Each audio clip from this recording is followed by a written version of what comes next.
Hello friends, welcome back to PHP आपको। और आज के इस वीडियो सेशन में हम लोग जे क्वेरी एजेक्स से जुड़ा हुआ एक ट्यूटोरियल देखेंगे जिसमें बेसिकली बैकएंड में पीएचपी को यूज़ करेंगे। और जे क्वेरी एजेक्स का ट्यूटोरियल बताने का यहाँ पे ये मतलब है क्योंकि इससे पहले मैंने एक वीडियो बनाई थी जे क्वेरी एजेक्स पे, जहाँ पे बेसिकली हमने डेटा को इंसर्ट करने का तरीका बताया था कि हम एजेक्स के थ्रू डेटा को कैसे इंसर्ट करते हैं। एजेक्स क्या करता है कि आपके पेज को विदाउट रिफ्रेश किए हुए, बिना किसी रिफ्रेश के पेज लोड के वो डेटा को इंसर्ट कर देता है, यानी डेटाबेस से कनेक्ट कर सकता है, डेटाबेस से कम्युनिकेट कर सकता है। ठीक है। तो वहाँ पे हमने वीडियो को देखा था कि कैसे हम डेटाबेस में डेटा को इंसर्ट कराते हैं। आज हम देखेंगे कि कैसे हम डेटाबेस को फेच कराते हैं। जैसे ही इंसर्ट होगा डेटा, तुरंत हमारा वहीं पे फेच भी होगा। तो चलिए इस वीडियो को शुरू करते हैं।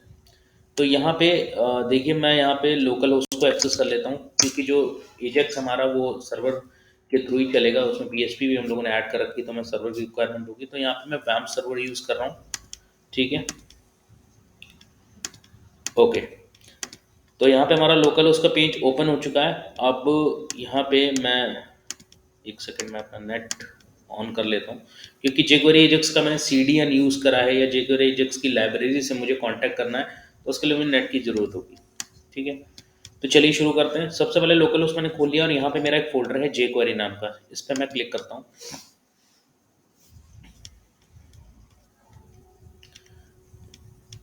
ओके, मैं इससे पहले लोकल होस्ट लिख लेता हूँ, लोकल होस्ट।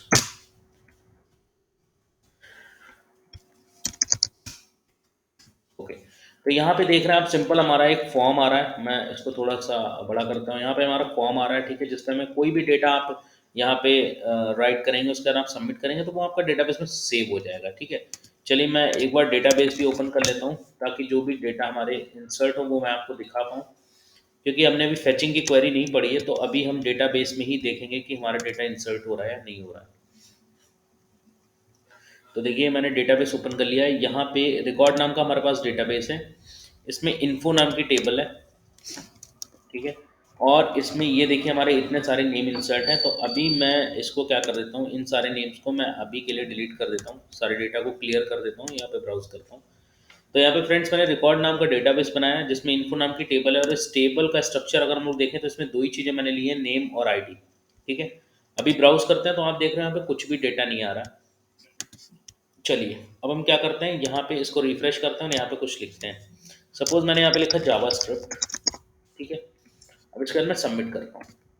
तो देखिए आप, हमारा जो फॉर्म है वो क्लियर हो गया और नीचे एक मैसेज आ गया, डेटा सबमिटेड सक्सेसफुली। हमारा पेज भी रिफ्रेश नहीं हुआ। तो ये बेसिकली एजेक्स काम कर रहा है इसके पीछे, है ना। इंसर्ट वाली वीडियो मैंने बनाई हुई है, मैं वीडियो के लिंक में वीडियो के डिस्क्रिप्शन में उसका लिंक दे दूंगा। आप इंसर्ट वाली पहले देख लें, उसके बाद फेच वाली देखें, जो लोग इस पे काम नहीं कर रहे हैं। तो देखिए यहाँ पे मैसेज आ चुका है, डेटा सबमिटेड सक्सेसफुली। अब लोग जाकर डेटाबेस में भी ब्राउज करके देखते हैं। तो देखिए यहाँ पे हमारा डेटा आ रहा है जावास्क्रिप्ट। ठीक है, जो डेटा हमने वहाँ से इंसर्ट किया था वो आ रहा है। एक डेटा और इंसर्ट करके देखते हैं, रिफ्रेश कर लेते हैं पेज को, और यहाँ पे मैं लिखता हूँ जे क्वेरी एजैक्स।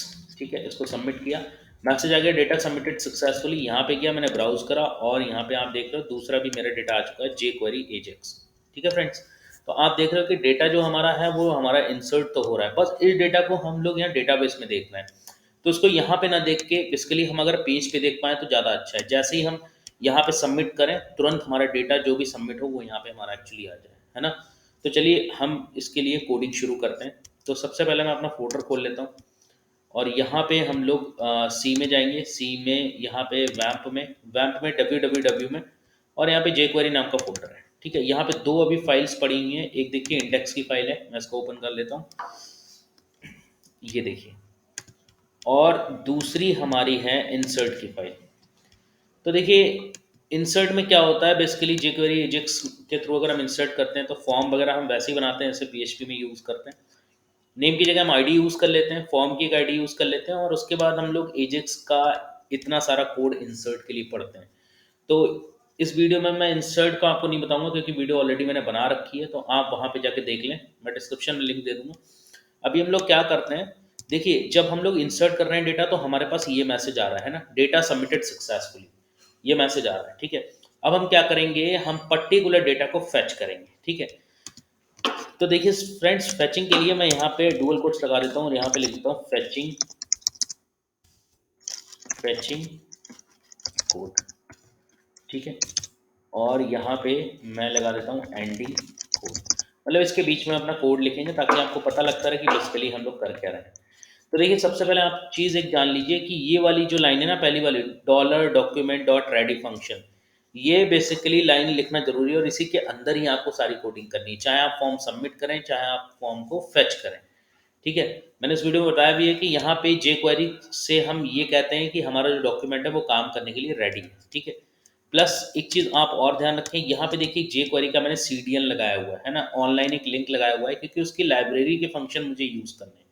तो वो आप कैसे कर सकते हो, आप यहाँ पे सीधा लिखोगे जे क्वेरी सीडीएन, ठीक है। और जे क्वेरी सीडीएन डालने के बाद जो पहली वेबसाइट्स आपकी खुलेगी, मैं यहाँ पे आपको फिर से दिखा दे रहा हूँ, पहली वेबसाइट आपकी खुलेगी, आप वहाँ पे जाके लिंक को कॉपी कर सकते हैं, मैंने वीडियो में बताया हुआ है, ठीक है। तो इस पर टाइम हम लोग नहीं खराब करते हैं, हम लोग अपना आगे का कोड देखते हैं, ठीक है। तो फ्रेंड्स देखिए यहाँ से और यहाँ तक ये हमारा था इंसर्ट का, यानी jQuery Ajax के थ्रू जो हम इंसर्ट कोड कर रहे थे उसका कोड।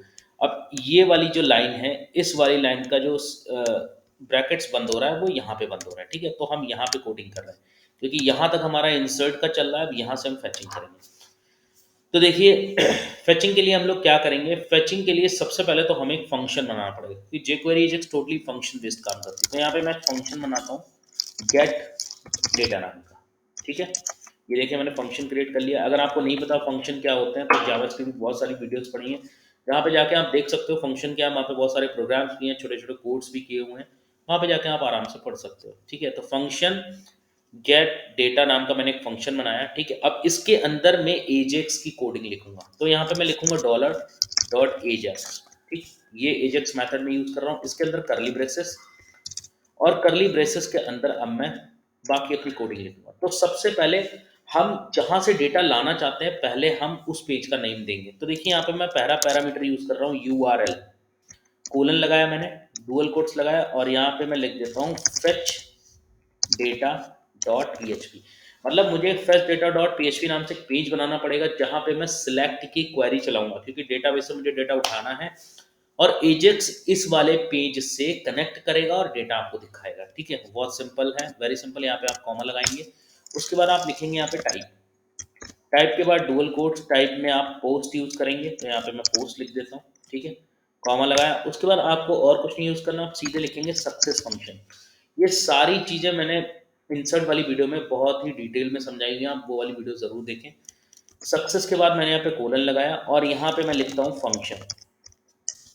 फंक्शन के अंदर मैं एक पैरामीटर डालूंगा डेटा नाम का, ठीक है, क्योंकि जो भी डेटा हमें मिल रहा है वो हमें सक्सेस फंक्शन के थ्रू मिलना चाहिए, मतलब सक्सेस फंक्शन हमारा चलेगा जब भी ये सारा एजेक्स जो है वो कांटेक्ट करने की कोशिश करे, कम्युनिकेट करेगा उस पेज से, तो सक्सेस फंक्शन हमें बताएगा कि हाँ हम कुछ ना कुछ डेटा लेके आए, ठीक है।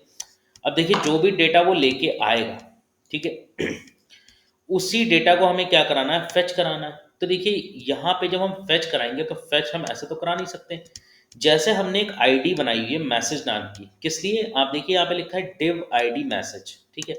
मैं ऊपर जाता हूँ, जब हम लोग फॉर्म सबमिट करते हैं तो इसी वाली मैसेज आईडी जो div है उसका आईडी है मैसेज, तो इसी वाली मैसेज में हमें ये क्या दिखता है, हमारा ये हमारा हमको नोटिफिकेशन दिखता है कि डेटा सबमिटेड सक्सेसफुली। तो इसी के नीचे हम लोग क्या कर लेते हैं, एक डिव और बना लेते हैं, किसके लिए, अपने डेटा को फेच कराने के लिए। तो यहाँ पे मैं लिख देता हूँ div id equal to F data, ठीक। एफ डेटा नाम से मैंने डिव बनाई है और इस डिव को यहाँ पे क्या कर देते हैं हम लोग, क्लोज कर देते हैं, ठीक है। तो ये मेरी वो वाली डिव है जिसमें हम लोग डेटा सबमिटेड सक्सेसफुली लेके आ रहे हैं, यहाँ पे दिखा रहे हैं मैसेजेस को, और यहाँ पे हम अपना डेटा दिखाएंगे, मतलब जो फेच डेटा होगा वो दिखाएंगे, ठीक है। तो इसकी आईडी को मैं कॉपी कर लेता हूँ। अब यहाँ पे हम सिंपल सा कोड लिखेंगे, क्या लिखेंगे, यहाँ पे लिखेंगे डॉलर, और डॉलर के बाद हम लोग इसके अंदर लिखेंगे डुअल कोट्स और लगाएंगे हैश। हैश यूज करते हैं आईडी के लिए, क्योंकि यहाँ पे जो मैंने कॉपी की है एफ डेटा वो एक आईडी है, आप देख लो, जो ये डिव आईडी है एफ डेटा ये एक आईडी है, तो इसके लिए मैंने हैश यूज करा है।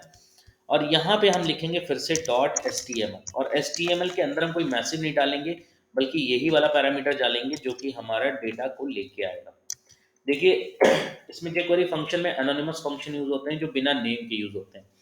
एनोनिमस फंक्शन की भी वीडियोस पड़ी हुई हैं, तो वो भी मैं डिस्क्रिप्शन में लिंक दे दूंगा, आप उसे भी देख लें, तो आपकी एक साथ दो चीज़ें कंप्लीट हो जाएंगी। ठीक है, अब यहाँ पे मैं सेमी कॉलन लगा देता हूँ, मतलब ये मेरा कोड हो गया। ठीक, बट अभी इसमें एक दिक्कत है। देखिए पहले मैं इसको सेव कर देता हूँ, और सेव करने के बाद हम पहले ये वाला पेज बना लेते हैं। कौन सा? fetch data डॉट php, क्योंकि ये हमें बनाना पड़ेगा, इसी से तो एजेक्स जो है वो कम्युनिकेट करेगा। देखिए जैसे अगर हमें इंसर्ट करना था डेटा, तो देखिए यहाँ पे हमने दे रखा है इंसर्ट डॉट पी, और इंसर्ट डॉट पी पे आप देखिए क्वेरी लगी हुई है इंसर्ट की। ठीक है, वैसे ही अगर हमें फेच कराना है डेटा, तो यहाँ पे मैंने दे रखा है फेच डेटा डॉट पी, तो हमें एक पेज बनाना पड़ेगा फेच डेटा डॉट पी। तो चलिए पहले मैं इसको सेव कर लेता हूँ। चलिए पहले हम थोड़ी सी कोडिंग कर लेते हैं। पी लिख के मैं इसको सेव कर लेता हूँ, और सेव किस नाम से करूँगा, उसी फोल्डर में हम लोग सेव करेंगे फेच डेटा डॉट पी। ठीक है, अब मैं डेटाबेस कनेक्शन यहाँ से देखिए कॉपी कर लेता हूँ। मैं डेटाबेस कनेक्शन दोबारा नहीं लिखूंगा। तो यहाँ पे मैंने अपना डेटाबेस कनेक्शन लिख लिया है। ठीक है, अब मुझे पता है टेबल नेम कौन सी है, इंसर्ट हो रहा है किस टेबल में, इन्फो वाली टेबल में, और जो टेबल में जो कॉलम नेम है उसका नाम नेम है। ठीक है, इतनी चीज़ मुझे चाहिए, तो मैं यहाँ पे लिखूंगा dollar SQL is equal to MySQL underscore query. ठीक है, मैं यहाँ पे एसक्यूएल आई नहीं यूज़ कर रहा हूँ, आप कर सकते हो, कोई दिक्कत नहीं, तरीका आपको पता होगा कैसे आप कर सकते हो, नहीं पता है तो वीडियोस में देख लीजिएगा। और जो भी लेटेस्ट वीडियोस आ रही हैं उनमें मैंने माई एसक्यूएल आई यूज़ करा है। एक वीडियोस मैंने बनाई है जिसमें माई एसक्यूएल और माई एसक्यूएल आई में डिफरेंस भी मैंने बताया है। ठीक है, तो वो भी आप वीडियोस देख सकते हैं। तो यहाँ पे मैं लिखूंगा सेलेक्ट एस्ट्रिक फ्रॉम इन्फो। ठीक, इन्फो वाले इस टेबल से मुझे सेलेक्ट करना था। उसके बाद मैं यहाँ पे वाइल लूप ले लेता हूँ, क्योंकि मुझे सारे डेटा चाहिए, जितना भी मैं इंसर्ट कराऊंगा उतना डेटा मेरे को चाहिए। यहाँ पे मैं लिखता हूँ result is equal to MySQL underscore fetch underscore array. Very simple, और यहाँ पे मैं एसक्यूएल पैरामीटर डाल देता हूँ। ठीक, अब यहाँ पे मैं इस तरीके से ये मैं कर देता हूँ। ठीक है, मतलब वाइल के मैंने ब्रेसेस यूज़ कर लिए हैं। अब यहाँ पे हम लोग क्या कर लेते हैं, डेटा को हमें फेच कराना है, मतलब हमें नेम को फेच कराना है। तो यहाँ पे मैं चलिए मैं सिंपली यूज़ कर ले रहा हूँ। यहाँ पे मैं लिखता हूँ एको डॉलर रिजल्ट, और हमें क्या चाहिए, कॉलम का जो नेम था वो क्या था, वो नेम ही था, कॉलम का नेम था वो नेम ही था टेबल में। ठीक है, और यहाँ पे मैं डॉट करके डबल कोट्स लगा के बी आर यूज़ कर ले रहा हूँ। देखिए डॉट यहाँ पे कॉन्केटिनेशन का काम कर रहा है, जो बेसिकली HTML टैग को PHP के साथ कॉन्केटिनेट कर रहा है, जोड़ के रख रहा है साथ में, है ना। और PHP टैग यूज़ कर रहे हैं, तो बेसिकली उनको हमको डुअल टैग में यूज़ करना है, क्योंकि हम PHP के अंदर यूज़ कर रहे हैं। ठीक है, तो चलिए इसको हम लोग सेव करते हैं, और सेव करने के बाद पेज हमने अपना बना लिया। चलिए ये पेज ऑलरेडी सेव है, पेज हमने अपना बना लिया है। और पेज हमारा है इंसर्ट, मैं यहाँ पे लेके आता हूँ। हाँ, पेज हमारा फेच डेटा डॉट पी, और इंडेक्स पे हमने जो पेज URL में डाला था वो ये डाला था फेच डेटा डॉट पी।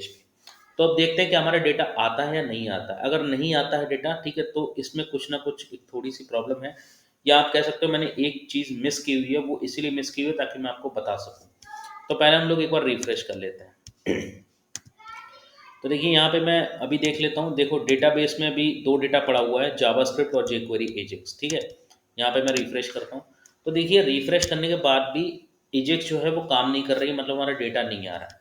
उसका रीज़न ये है कि जो हमने फंक्शन ये बनाया है ना गेट डेटा नाम से, इस फंक्शन को तो हमने बना लिया, लेकिन इस फंक्शन को हम कॉल नहीं करा रहे हैं। यही चीज़ मैं आपको बताना चाह रहा था कि कोई फंक्शन तभी आप काम करता है या तो आप उसे किसी बटन के थ्रू, किसी एक्शन के थ्रू, आप उसको किसी इवेंट के थ्रू कॉल कराएं, या फिर उसको आप डायरेक्टली कॉल करा सकते हैं, है ना। तो क्या करते हैं, ये फंक्शन देखो हमारा यहाँ पे फिनिश हो रहा है ना। तो इसी के बाद हम लोग इस फंक्शन को क्या करा लेते हैं, कॉल करा लेते हैं, क्योंकि जब तक हम कॉल नहीं कराएंगे तब तक फंक्शन काम नहीं करेगा। ठीक है, तो चलिए कॉल करा लिया है। ठीक है, फंक्शन के बाहर ही उसको कॉल कराएंगे, फंक्शन के अंदर मत कराइएगा। ये फंक्शन मेरा यहाँ पे फिनिश हो रहा है, आप देख रहे हैं ब्रेसेस आपको रेड रेड दिख रहा है। उसके बाद ही मैंने इस फंक्शन में नाम एज इट इज लिख दिया। अब चलिए एक बार हम लोग रिफ्रेश करके देखते हैं क्या हमारा डेटा आ रहा है नहीं आ रहा। ठीक है, तो देखा आपने, मैंने रिफ्रेश करा और डेटा यहाँ पे जावा स्क्रिप्ट एंड jQuery एजेक्स दोनों आ रहा है। ठीक है, तो चलिए एक बार डेटा नया सबमिट करके देखते हैं और देखते हैं क्या वो डेटा आ रहा है या नहीं आ रहा है। ठीक है, अभी देखिए एक चीज़ आप और यहाँ पे सीखेंगे। तो देखिए यहाँ पे मैं नया डेटा डालता हूँ जो कि है PHP। अब मैं इसको करता हूँ सबमिट। सबमिट मैंने किया, देखो लिख के आ रहा है डेटा सबमिटेड सक्सेसफुली, पर क्या वो डेटा आया, PHP आया नहीं आया। अब देखिए मैं रिफ्रेश करूँगा, देखिए रिफ्रेश कर रहा हूँ तो पीएचपी यहाँ पे आ रहा है ना। तो अब प्रॉब्लम कहाँ पे आ रही है, अब प्रॉब्लम एक छोटी सी प्रॉब्लम ये आ रही है, देखिए जब हम लोग डेटा को सबमिट कर रहे हैं, इंसर्ट कर रहे हैं डेटा को, इंसर्ट डॉट पीएचपी वाला मतलब इंसर्ट वाली जो हमारी एजेक्स चल रही है, तो यहाँ पे हम क्या कर रहे हैं, फॉर्म को रीसेट कर रहे हैं, मतलब फॉर्म हमारा खाली हो जा रहा है, एम्प्टी हो जा रहा है, वो भी हो रहा है, मैसेज भी आ रहा है ना। पर क्या हम इंसर्ट करने के टाइम जो फेच वाला हमने फंक्शन यहाँ पे कॉल किया था, क्या वो हम फंक्शन इंसर्ट के टाइम भी कॉल कर रहे हैं? बिल्कुल भी नहीं कर रहे हैं, है ना। हम यहीं पे उस फंक्शन को कॉल कर रहे हैं, तो इस फंक्शन को कॉपी करते हैं, और कॉपी करने के बाद ये मैसेज जैसे ही प्रिंट होगा उसके बाद हम इस फंक्शन को फिर से एक बार क्या करा लेते हैं, कॉल करा लेते हैं। क्योंकि हमें उस फंक्शन को ऐसे भी कॉल कराना है, मतलब जब हम कोई वर्क ना करें तब भी कॉल कराना है, और जब हम इंसर्ट करें तब भी हमें क्या कराना है, उसको कॉल कराना है। तो चलिए इसको हम लोग सेव करते हैं, सेव ऑलरेडी मैंने कर दिया, इसको रिफ्रेश करते हैं। अब देखते हैं कि हमारा काम होता है नहीं होता है, ठीक है। तो चलिए मैं डेटा को थोड़ा सा कलर यहाँ पे चेंज कर देता हूँ, इसको रेड कलर में कर देता हूँ।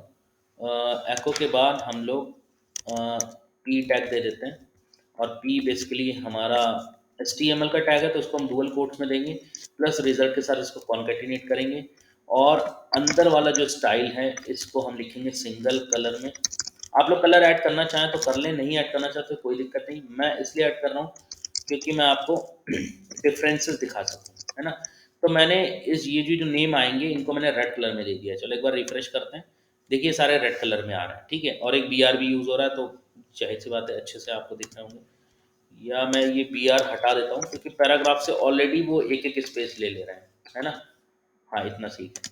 चलिए अब हम नया डेटा यहाँ पे इंसर्ट कराते हैं। चलिए यहाँ पे मैं लिखता हूँ hello this is my Ajax tutorial. देखिए मैं थोड़ा लंबा डेटा इंसर्ट कराया, मैं सबमिट पे क्लिक करूंगा और आप लोग देखिएगा यहाँ पे डेटा इंसर्ट होगा, प्लस यहाँ पे फैच भी होगा। देखिए सबमिट करा, लिख के आया डेटा सबमिटेड सक्सेसफुली, और देखिए ये डेटा हमको ऑन पेज दिख भी रहा है, hello this is my Ajax tutorial, ठीक है।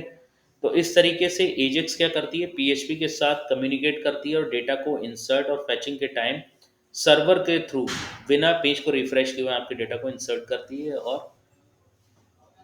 फैच करती है, ठीक है। तो चलिए एक बार डेटा और इंसर्ट करते हैं, ठीक है।